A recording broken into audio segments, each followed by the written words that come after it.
Okay.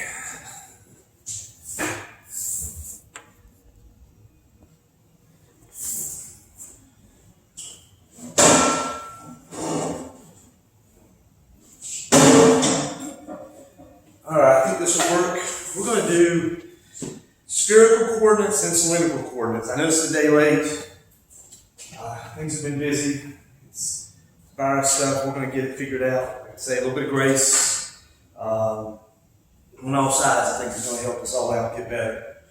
Now, this is section 1.4, curvilinear coordinates. Most of our coordinate systems we've done so far is X, Y, Z, Cartesian coordinates, but not everything has that sort of symmetry. Balls, spheres, cylinders, tubes. Lots of things exist in tube world or spherical world. A lot of things it's easy to solve them that way. And if you do it X and Y, so X and Y and say Z changes at the same time, my gosh, you got to keep track of all of them. Maybe it's easier just to keep track of an angle or rotation. The sky, we look at in terms of a half of a spherical system, really, or part of the spherical coordinates. We just assume R is constant.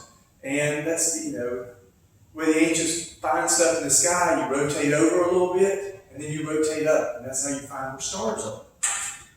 So with spherical coordinates, I'm going to start here.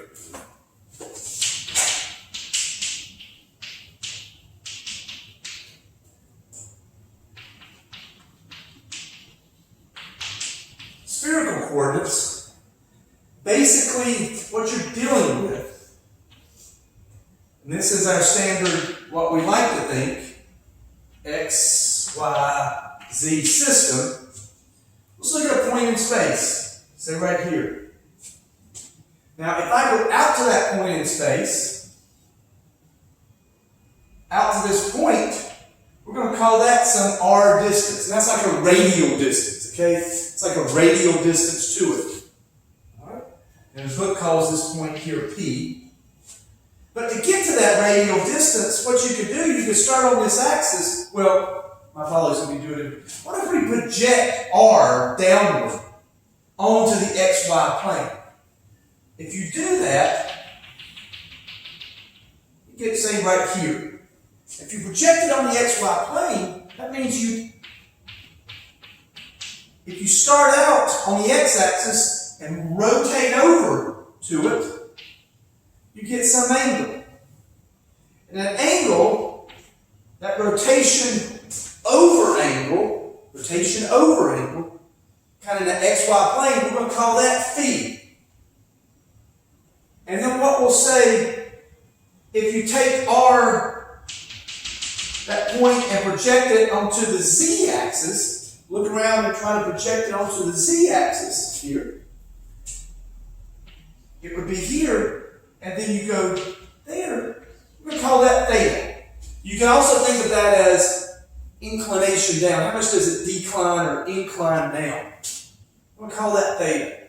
So with spherical coordinates, to get any point on a sphere, you think of this as a sphere, or any point at all, it just works real easy when you're dealing with spheres. Spherical coordinates use an R, they use a theta, and they use a phi. Where you can think of R as radial distance, theta is inclination angle, and phi is your rotation angle. Of course, that means angle. Okay? Now, we could go through using geometry. I could show where these, how do you relate X, Y, and Z to R, theta, and phi? Well, there's got to be some sort of transformation equation, so that equation to go between each other. And actually, it's fairly easy to show. r sine theta cosine phi. X is r sine theta sine of phi. And z is r cosine theta. Now let me show r cosine theta for you real quick. If this is z here, this is our z amount. Cosine of theta is adjacent over hypotenuse. Here's a right angle. So it makes sense that z, cosine of theta is z over r. So z then would be r cosine theta, which is there. And from geometry, we can project it down here and then go on to the xy plane where to get x and y. Okay? Now, that's the relationship between x, y, and z. There's actually unit vectors here, because we're going to have unit vectors. So when you think of unit vectors, if it's in a radial direction, 1 unit, that's r hat. So I'm just kind of think of this as a unit vector out here. If it's in the perpendicular down, it's in the direction if we're going down like this. You're starting up here, going down, I'm giving salamis, right, to someone. And you're doing this. That's your inclination angle. If it goes down, and if you do 1 unit, that would be theta hat. All right? And then if I want to think of rotation like this, 1 unit, that's kind of going to be this way. That's going to be phi hat. So going out in that direction, 1 unit is r hat. Going down this way, that's theta hat. Rotating here, it's hard to see, and we're trying to do perspective because all of these are perpendicular here to each other. If you rotate around this way, that's going to be your phi hat. That's the direction of these unit vectors. Okay? It's the direction of these unit vectors. And they go through, there's relationships between the unit vectors, r hat, theta hat, and phi hat. And you can see here that r hat is sine theta cosine phi. X hat plus sine theta sine phi. Y hat plus cosine theta z hat. So r has a theta. This r vector, or r hat, has an x, y, and z component to it. Theta going down will have a cosine theta cosine phi. X hat plus cosine of theta sine of phi. Y hat minus sine theta z hat. And notice phi here, notice what plane it's in.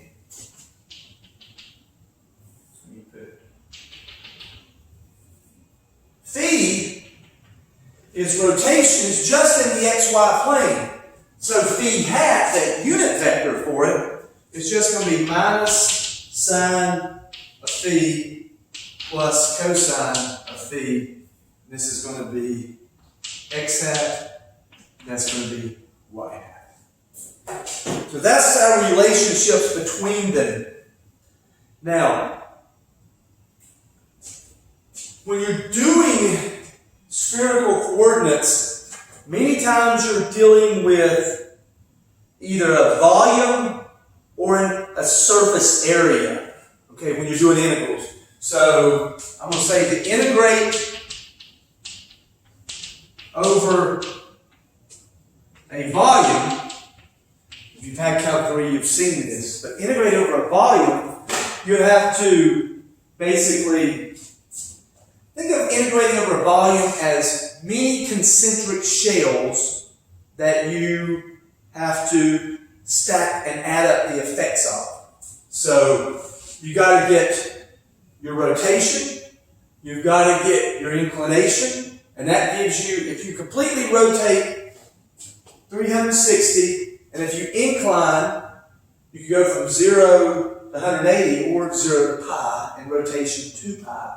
If you do that, you don't want to do your inclination 0 to 2 pi because then you'd be tracing back out your path down. So you got to integrate 0 to 2 pi for phi. You got to integrate 0 to pi down. And if you do that, and then to get all these shells, you got to integrate all of the R. All of the R. So to integrate over volume, what I'm going to say is your d tau,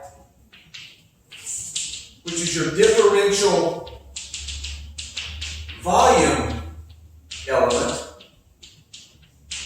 that's going to be equal to, and the book goes through, I don't know if they derive where this comes from. It's not that hard to see.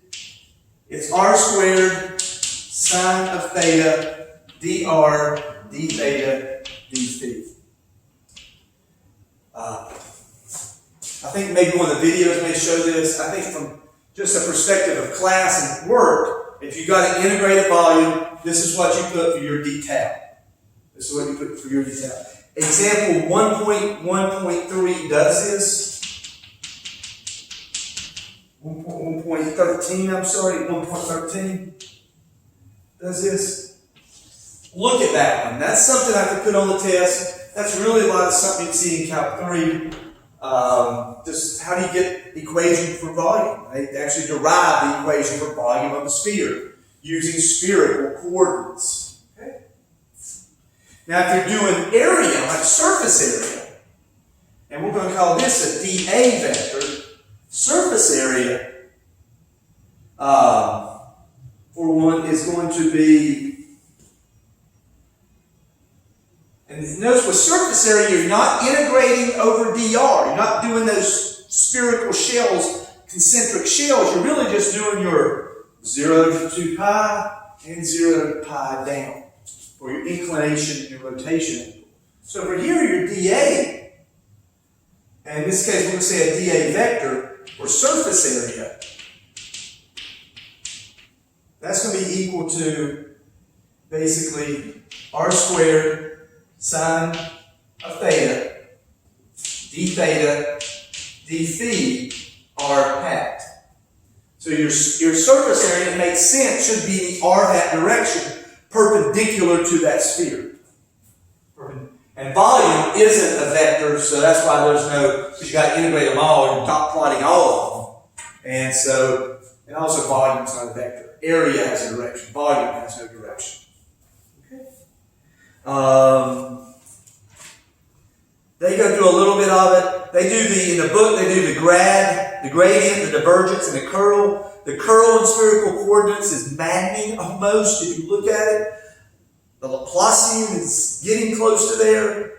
I could actually do the gradient and divergence of a vector in spherical coordinates. That I think is reasonable. The other ones is just a mathematical exercise. I'm not here to basically see who's good at math. I'm seeing who's good at understanding what physics are. Okay?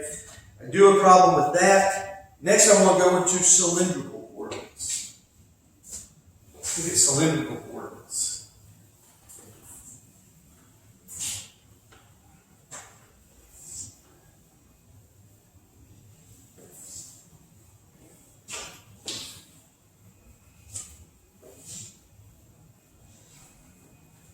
Check my phone, make sure I got the power going to it still. Okay, we're good. All right, 1.4.2.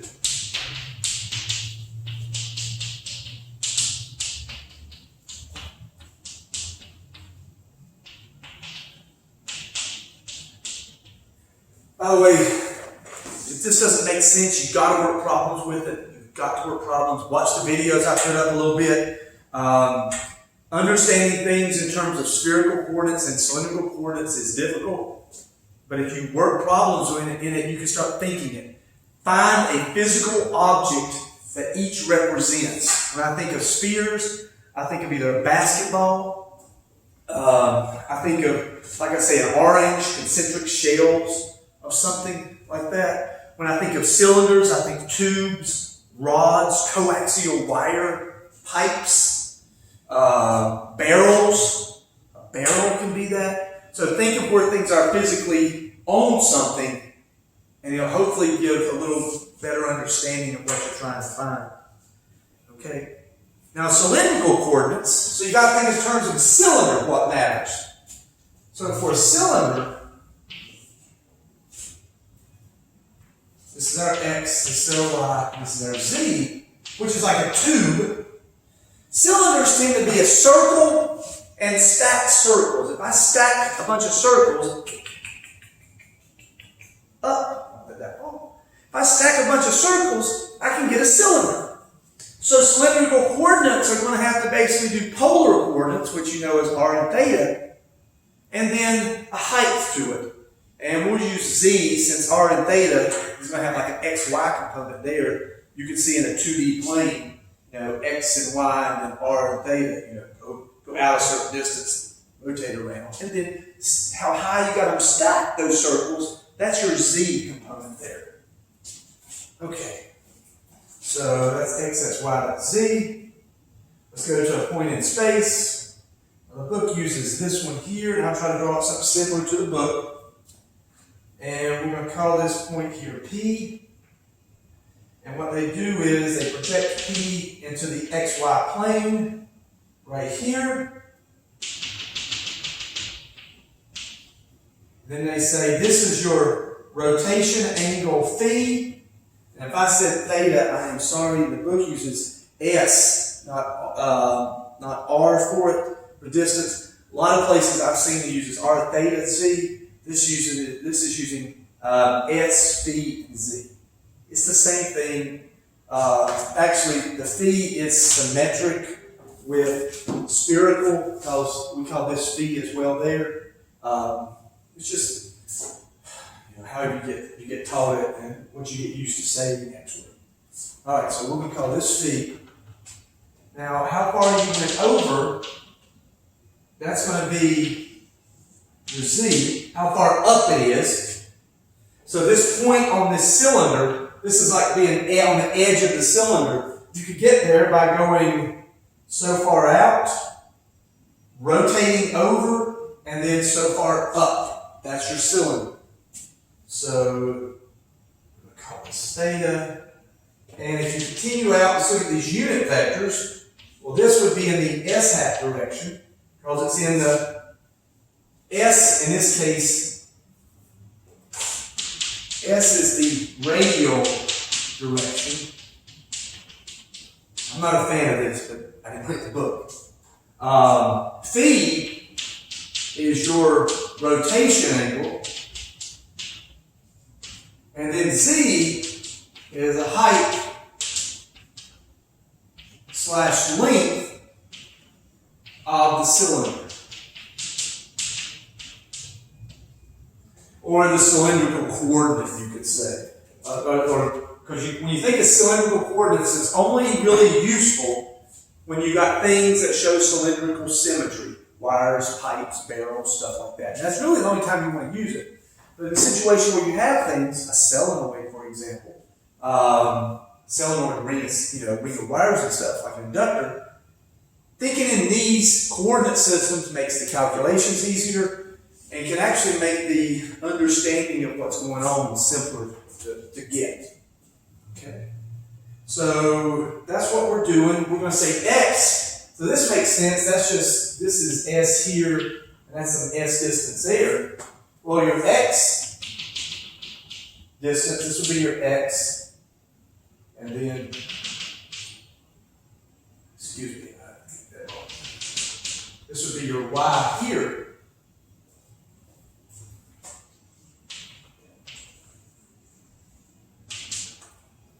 Your X, if that's angle phi, that's just going to be the cosine of that. So, just like polar coordinates. So X would equal S cosine of phi. Y would equal S sine of phi. And then Z is just Z. Just like we would normally. Like I say, taking circles, polar coordinates. coordinates and stacking circles up in Z. The unit vectors, we got to compare them. S, this direction, S hat, is cosine of phi x hat plus sine of phi y hat. This direction, which is your phi hat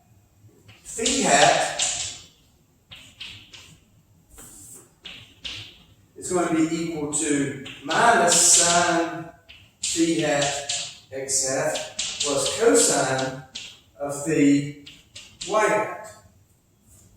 And then, of course, z hat is just going to equal z hat, because z hat is nice straight up.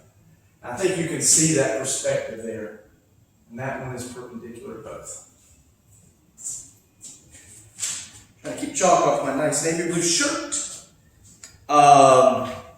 In this case, we're going to say is, for cylindrical coordinates, if you want to do the volume, d tau is going to equal to s ds d phi dz. And that's how when you do your integration for your volume.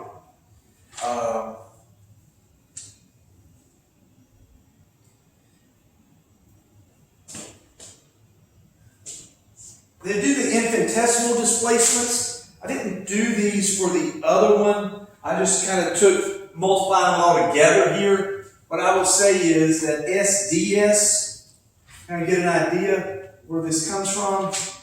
The S ds comes from this is from your phi hat. Well, I'll tell you what, I'm just going to keep it for here for now. If we need to go back to a DL, some point on there, some differential point, we'll go back. That's actually equation 1.17. And for spherical coordinates, that DL is 1.68 from that. There's some background math here. Like I said, Calc 3, and there's some videos on it. Gradient and this for cylindrical. The gradient is reasonable, the divergence is reasonable. The curl in cylindrical coordinates is it's decently reasonable. The plossing is definitely reasonable. So I could see that, asking you questions about that for it. That's pretty much cylindrical coordinates. That's spherical coordinates. You got to mess with them, and you got to do examples. And unfortunately, in class, I don't have time to be Calc 3. Review it, look over it, think, see it. What I'm trying to get you to do is see spheres and see cylinders, and then hopefully, once you do some math, you can see how integration is just summing, right? So if we do an integral here, find the volume of a cylinder, SDS, that is going out. So you would basically, you go out to a point, you integrate all the way out to a point. Let's do a cylinder here, so we'll say it straight up. So out to a point, sum up all that. So we're going to rotate and sum up all the effects as we rotate. So we basically now have the area of the circle. We summed up the R's, we rotated this line, and we rotate that line and sum up the effects of that line, like that. We've now made a circle, a bunch of these lines added up to make a circle. Then we did the integral there. And then if we take this circle we got, and we sum up all those circles, that would give us the volume of a cylinder. And mathematically to do that, this is your differential that you would use, and basically wherever you're at, and then of course your limits of integration, it would be 0 to s for your radius, or whatever value that s is out to the point. Of course, phi for a full cylinder would be 360 degrees, or 2 pi. Phi for like a quarter cylinder, which they do in example 1.42, that would just be like pi over 2. And then you integrate out that distance, and that's just your z to z. How big that stack is of circles or half circles or quarter circles, pies, or whatever. Stacked quarters of pi, go up there. Okay. That's my explanation of spherical and cylindrical coordinates. Dirac delta function is next, which I find very interesting. At one place I understand it completely, and everywhere else when I use the Dirac delta I don't get it. For those of you who know what that means, that was my poor attempt at humor for the next class.